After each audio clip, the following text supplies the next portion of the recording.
Hey folks, Scott Weingart here, and this is the EMCrit podcast. Today on the podcast, let's talk about vasopressors for early hemorrhage. Are you doing this? Are you thinking this is a good idea? I don't know. We'll explore. I have some very definitive thoughts on this, but I explored the evidence too, and it's not as clear-cut in the evidence as it is in my mind. So let's delve into it. Before we start, two very quick plugs. One, Reanimate, our resuscitative ECMO course. It's going to be in November in San Diego. Tickets are selling, so you should buy now if you want to go. That's reanimateconference.com. And then we have our Flameproof, our anti-burnout cohort. It's 12 weeks of a group work with myself and my partner in coaching, Rob Orman, and we will take you and make you burnout proof. We will keep you happy in your career. We will get you back to the place of joy on your drive into your shift in ED or critical care. So if you're interested in that, finding out more information, just go to flameproofcourse.com. That's flameproofcourse.com. All right, let's get into the show. So now there's this weird continental divide between the United States, which does not routinely, as a country, teach vasopressors for hemorrhage, vasopressors for trauma, outside of certain circumstances like a neurogenic shock patient, of course. But, just your run-of-the-mill exsanguination in the United States, in general, our literature, our textbooks are not pushing the idea of giving vasopressors early. In contradistinction, most of Europe is, at least in their guidelines, teaching a balanced resuscitation with both blood products and vasopressors. And this always struck me as weird. I'd read these European Society bleeding guidelines each year, and they'd always have vasopressors in there. I'm like, what's going on here? Now, the UK seemingly is on the American side of this, and we can make, cultural guesses as to why. I don't know what the Australians do. If you're an Australian and you're participating in trauma aggressively, let me know. What are you a European continental type thought, or are you more of a United States type thought? You'd probably say, no, we're the Australian type thought, regardless of which one you do, because you're not going to allow either of those places to take precedence over your own homegrown knowledge in this area. But that's fine. Just let me know what you guys actually do. But let's go through the reasons why vasopressors might be a good idea. So for me, if you take a young patient early on in their trauma, they're already going to have high sympathomimetic tone.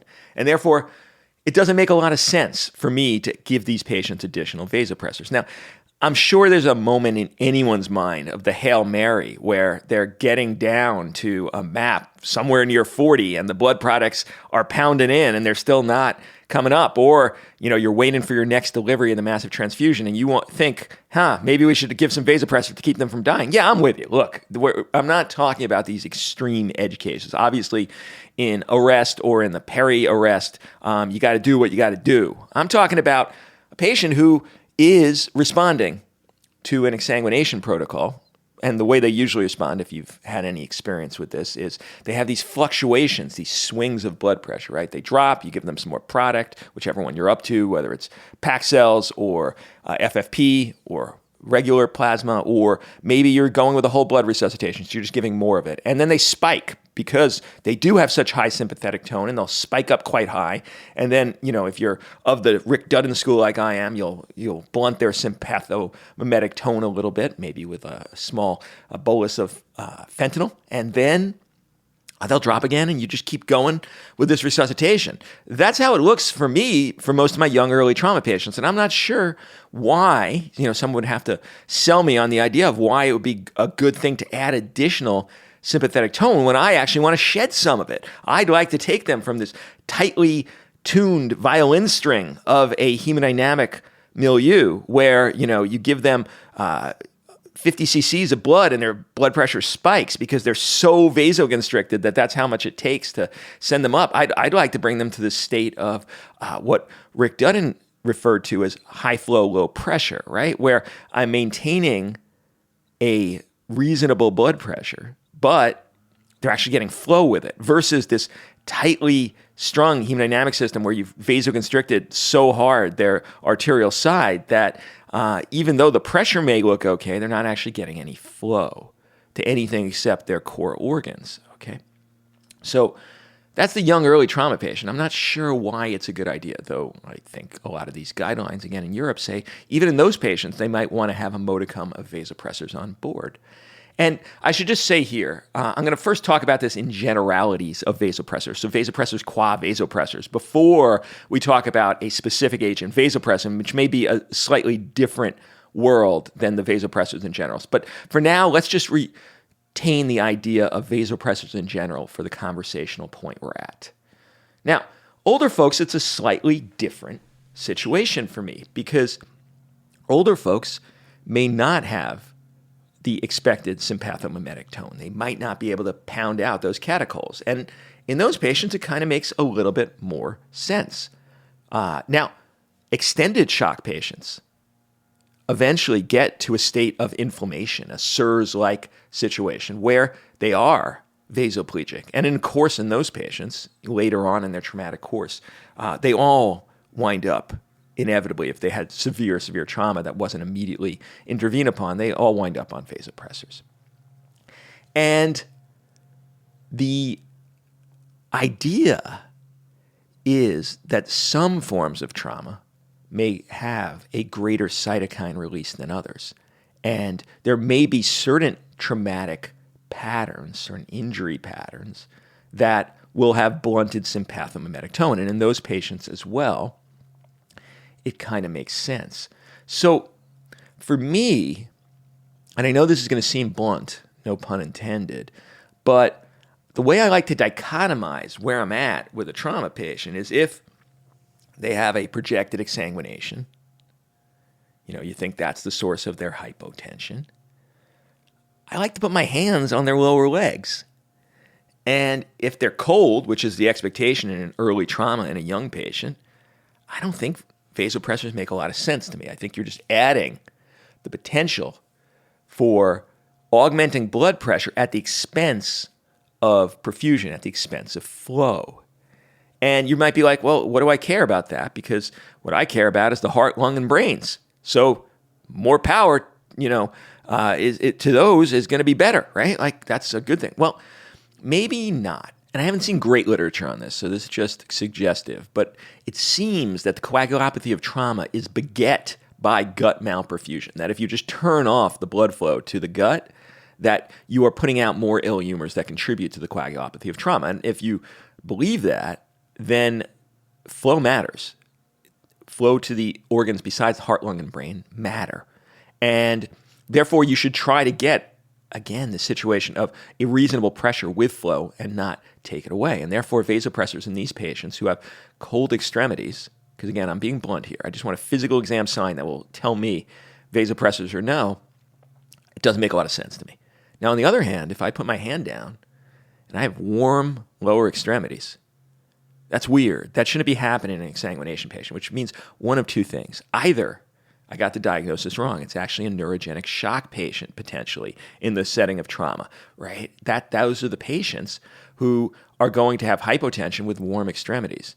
Well, vasopressors are indicated in those patients.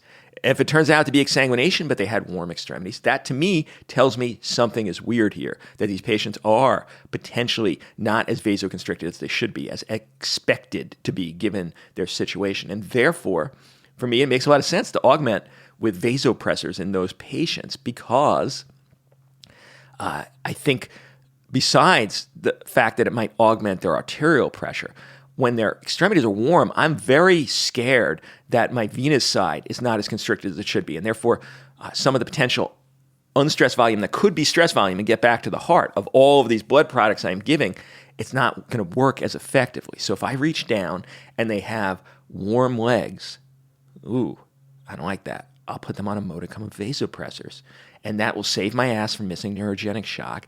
It will save my butt from the patients who are old and don't have functional catechols. It will take care of the patients who, for whatever reason of their injury pattern, have enough inflammatory response early on in their trauma that they are not providing their own adequate endogenous vasoconstriction.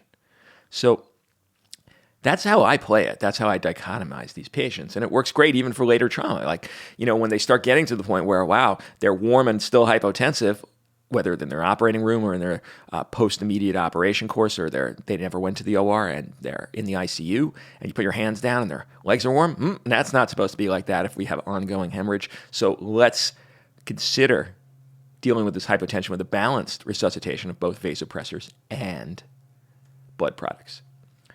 Now, there's some other interesting little wrinkles here. Now, if a patient has an abdominal injury, right, they're bleeding from a tissue bed or from blood vessels in the abdomen, then they might potentially benefit from the vasoconstrictors because you're going to decrease the blood flow there. You're going to have splanchnic vasoconstriction.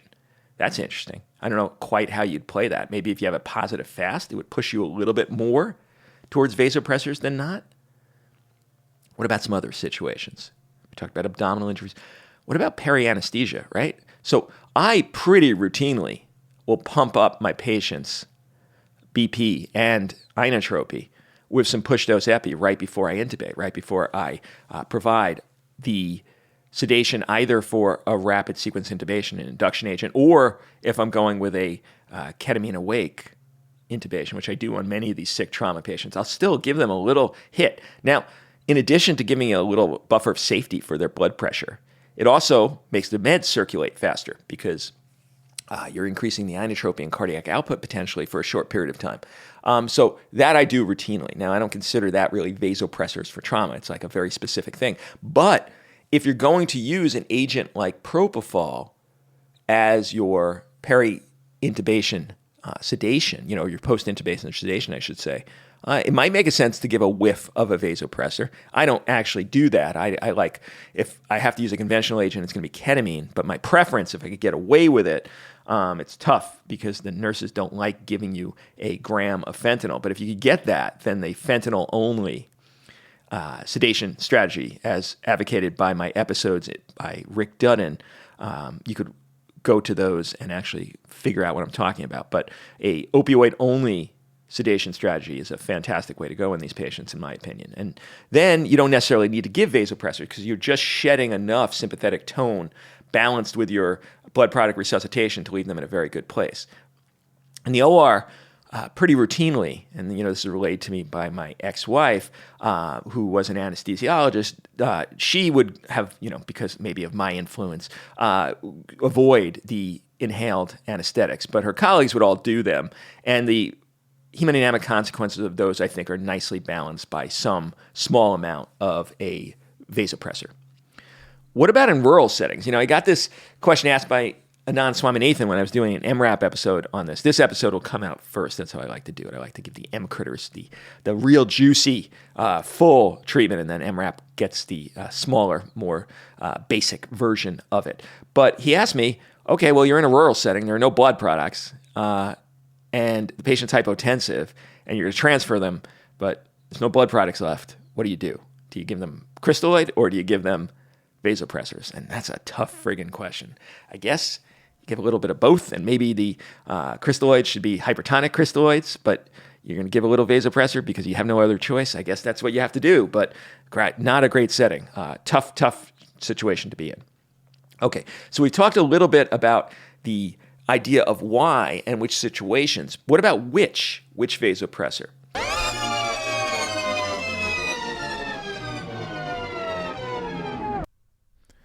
I know you hate that sound. I hate that sound. Why are you hearing that sound? You're hearing that sound because this is not a freely available episode in its entirety. This episode is curtailed because this episode is for members only. And if you're listening to this, you're not a member of the team. But why not?